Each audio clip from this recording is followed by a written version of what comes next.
Hi everyone. I just first and foremost want to ask all of you how you're all doing.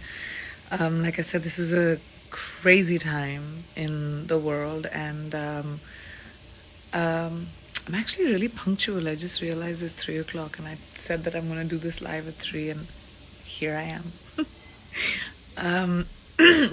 Well, I'm actually excited about this live today because I, if you remember last week, I had made an announcement, and I was talking about the fact that I was working on this campaign with Bon Viv Spiked Seltzer, and obviously with everything that's happening in the world, it doesn't make any sense. So we decided to use those resources to commemorate women around the world that are that are on the front lines doing some work. So we're taking those resources and making a contribution in these women's lives. And I had asked all of you guys to send me nominations of women that you know and their stories.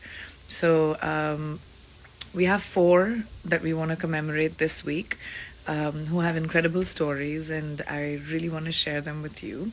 I've posted about them and a little bit about their stories, but I wanted to read their letters from their nominees. So the first one is Emily, and Emily's from Kentucky, and she was nominated by her sister, Vanessa Ulm.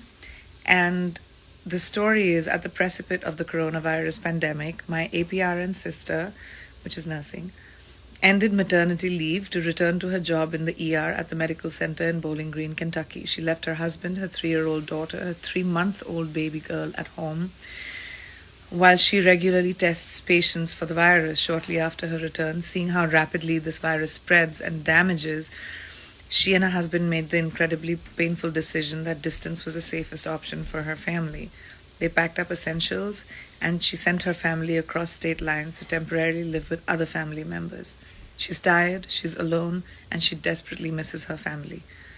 But she still commits of her job of being on the front lines for this pandemic. She's a true rock star. Thank you, Emily, for your selfless sacrifices and for keeping your community healthy and safe during this unprecedented trying times.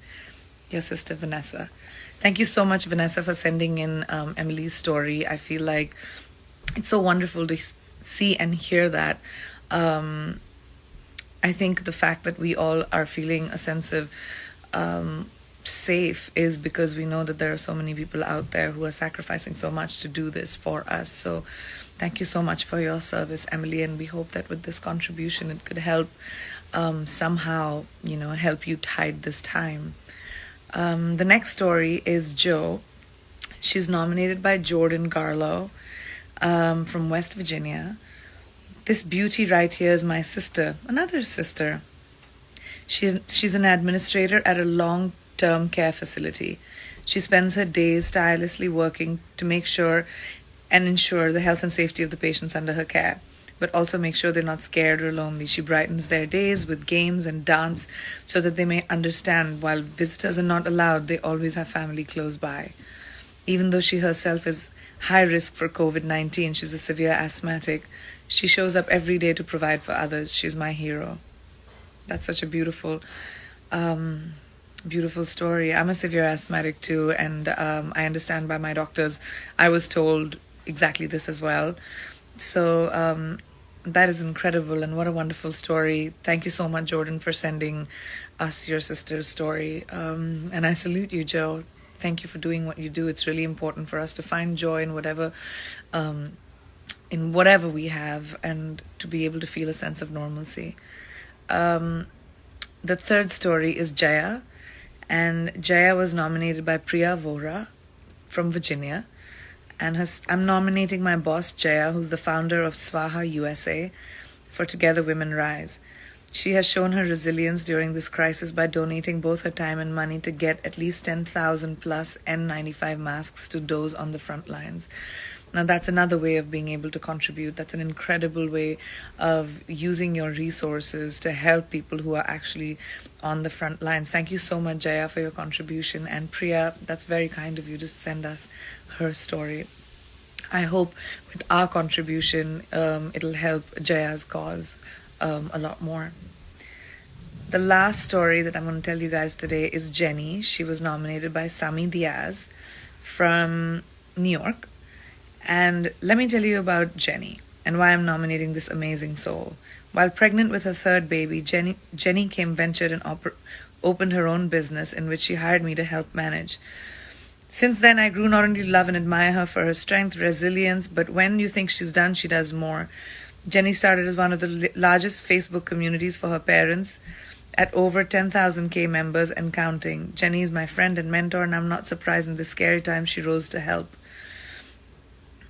Despite of having 4 little ones at home, her initiative Feeding Heroes not only provides meals to the community healthcare workers on the front lines of today's pandemic, but also helps and promotes small businesses suffering from the affected economy.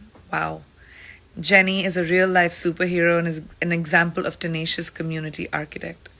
Thank you, Jenny. And thank you, Sami, for sending us Jenny's story. That is amazing. And we look for stories like this in such a difficult time to provide for hope.